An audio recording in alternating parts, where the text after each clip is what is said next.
Will the ANC rise to a new dawn? As far as political developments in South Africa are concerned, things have been quite tense in 2018.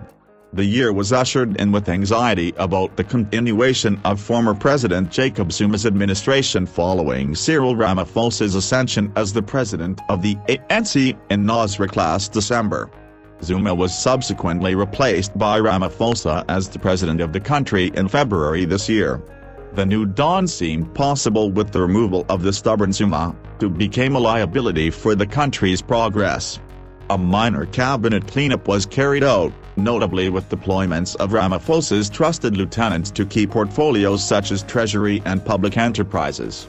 The state capture inquiry also began its work, revealing further details about a network of corruption that came to be known as state capture. Since he took over as the president of the country, Ramaphosa did not waste time in speaking the language of a market-driven growth trajectory. A growth summit was held, among other investor outreach programs. A positive mood prevailed, despite apparent poor performance of the economy amidst the raging debate on land expropriation without compensation. Of course, the economy technically entered a recession, and pulled out of it. All in all, 2018 could have been worse for South Africa. The other candidates could have won the ANC leadership contest at the Nasrec conference held in December 2017. South Africa had a close shave with what the markets saw as a potentially disastrous turn of the ANC leadership contest. There are still social tensions within our society that are readily available for political exploitation. The continued existence of inequalities and high unemployment of the black youth is ammunition for a radicalized and violent society.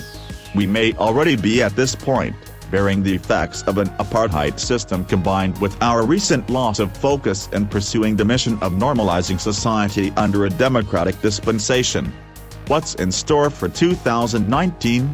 The big event of 2019 is the general elections. This is the election that most people are placing bets on, projecting the strength of Ramaphosa's presidency. Whilst this has thus far been a diplomatic maneuver with the president avoiding making key decisions, there is a belief that Ramaphosa will be more emboldened once he attains a mandate in the 2019 elections. This theory does not account for the fact that the mandate attained in the elections would belong to the ANC as a party, and not necessarily to Ramaphosa as a leader. This is where things get complicated. The greatest risk to Ramaphosa's ability to steer the country away from corruption and lethargy in policy implementation is resistance by the ANC, or at least by some within the party. If Ramaphosa's ANC performs well in the 2019 elections, Ramaphosa would still be stuck with the very ANC where factionalism is frustrating his project. Therefore, as far as factionalism and internal leadership squabbles within the ANC are concerned, the 2019 elections will not alter much. Therefore, the idea that there will be policy certainty after the 2019 elections does not hold.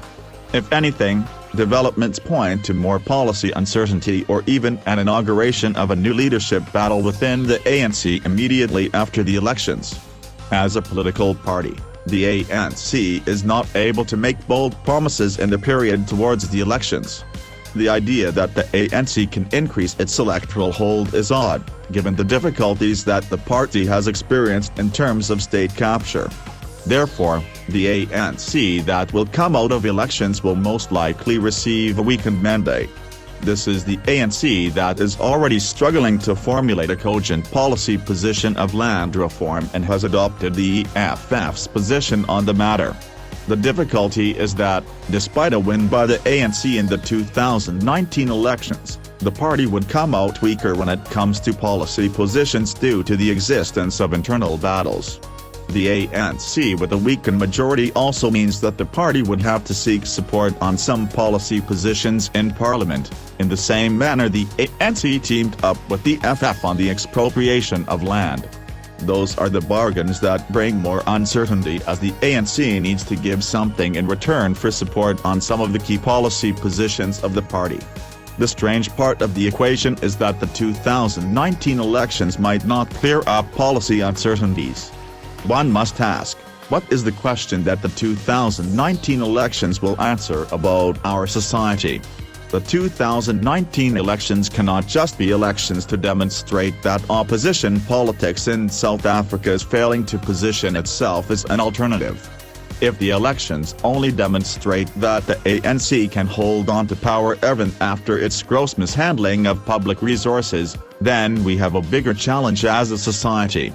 There should be a strong message that gets delivered through the elections. I wonder what message the 2019 elections will deliver about our country beyond the uncertainty we are becoming accustomed to. Ralph Mathga is a fellow at the Sarki Chair, African Diplomacy and Foreign Policy at the University of Johannesburg. He is author of When Zuma Goes and the upcoming book, Ramaphosa's Turn. Let it go, make my body go, make our bodies high.